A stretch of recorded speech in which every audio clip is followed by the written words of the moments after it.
మేడారం జాతర ప్రత్యేకతలపై మంత్రులు పొన్నం ప్రభాకర్ సీతక్క చిట్చాట్ నిర్వహించారు. కారులో వెళ్తూ ఇద్దరు మంత్రులు మేడారం విశేషాలు పంచుకున్నారు. ప్రత్యేక తెలంగాణ బిల్లు 2014లో పార్లమెంట్లో పెట్టిన రోజు మేడారం జాతర ప్రారంభమైన రోజు ఒక్కటేనని పొన్నం ప్రభాకర్ గుర్తు చేశారు. అమ్మవారు కోరిన కోరికలు తీరుస్తారని, ప్రతి ఒక్కరి నమ్మకమని, అది నిజం కూడా అయిన సందర్భాలు అనేకమున్నాయని మంత్రి సీతక్క తెలిపారు.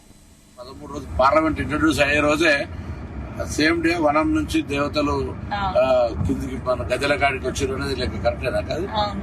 అంటే మనం 60 ఏళ్ల నుంచి జనం ఎట్లయితే తెలంగాణ కావాలి, తెలంగాణ అంతకుముందు కూడా ఎవరు వచ్చినా బెల్లం ముద్దలు పెట్టుకొని జై సమ్మక్క సారలమ్మ జై తెలంగాణ శివరాత్రి ఉంటే కూడా అనుకుంటూ వచ్చేది.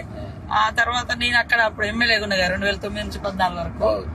ఆ రోజు మేము ఆడ మీడియా పాయింట్ ఉంటది, నాకు మంచి అంటారు. నాకు మంచి అంటే అది సెక్యూరిటీ. ఒకప్పుడు యుద్ధం అప్పుడు సమ్మక్క సారలమ్మ కాకతీయులకు వ్యతిరేకంగా పోరాటం చేసేటప్పుడు వాళ్ళ సైన్యాలు ఎక్కడి నుంచి వస్తున్నాయని వీళ్ళు ఒక మంచలాగా హైట్ వేసుకుని, అది ఇప్పుడు మనం పోలీస్ చెక్ పోస్ట్ లాగా ఇప్పుడు లాస్ట్ కు మీడియా పాయింట్ అయిపోయింది అంతే. ఆడ ఉండగానే సాయంత్రం ఒక రిపోర్టర్ వచ్చి, మేడం ఈ రోజు పార్లమెంట్ లోకి బిల్లు